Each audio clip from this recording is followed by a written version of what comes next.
Guess That Author. Your host, Lady Poetic.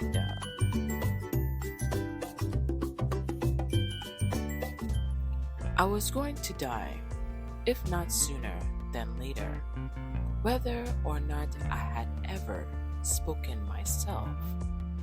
My silences had not protected me. Your silence will not protect you. This author was born on February 18, 1934, in New York City, USA. The author's father was from Barbados and the mother from Grenada. Both parents worked to maintain their real estate business during the Great Depression. With both parents not being home that often, this helped to foster our mysterious author's love for poetic literature at a young age. While in secondary school, he or she published their first poem in a magazine called 17. This was after the author tried to have the poem published in the school's literary journal, only to be rejected for being controversial.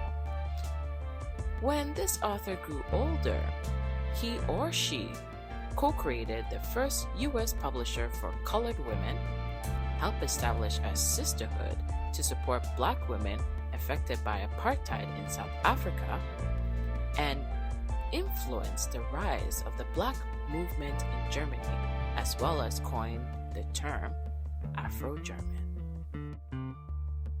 Are you able to guess?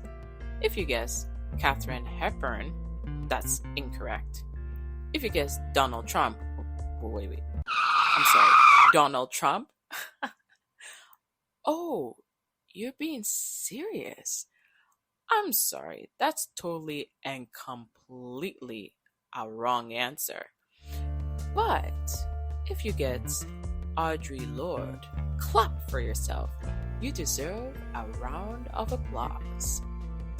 Death, on the other hand, is the final silence, and that might be coming quickly now without any regard for whether I had ever spoken what needed to be said, or had only betrayed myself into small silences while I planned someday to speak or waited for someone else's words.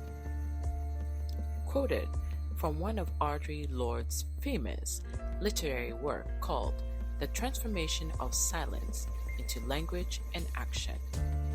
Here is where Audre was faced with her first brush with death, as two doctors informed her that she had a tumor located in her breast and must wait 3 weeks to know whether it was benign or malignant. As she waited, Audre began to look back at her life and realized she had just one regret: her silences. She further reveals that a lot of us suffer in silence.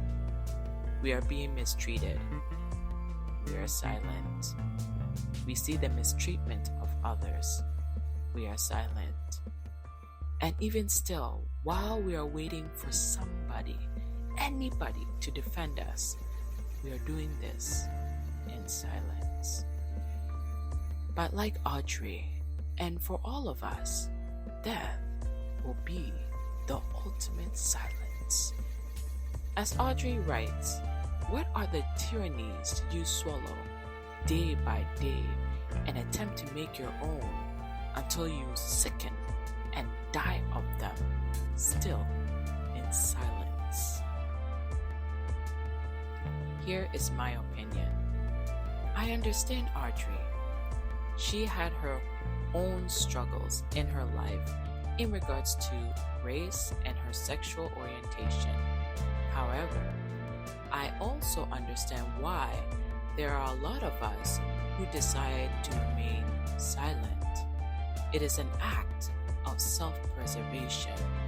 There are those who are afraid that by saying something, they will lose everything. So in order to survive, they say nothing and live in silence. So both are not wrong. There is a quote that says, "There's a time to be silent and a time to speak." Silence can allow one the time to assess and strategize how to remove oneself from harm's way. And once you're out of harm's way, that's where one can speak freely to warn others of what you have been through and how they can prevent themselves from entering that situation. So I conclude by quoting from Audre Lorde's famous literary work, The Transformation of Silence into Language and Action, and I quote, "The fact that we are here and that I speak these words is an attempt to break that silence and bridge some of those differences between us. For it is not difference that immobilizes us, but silence. And there are so many silences to be broken."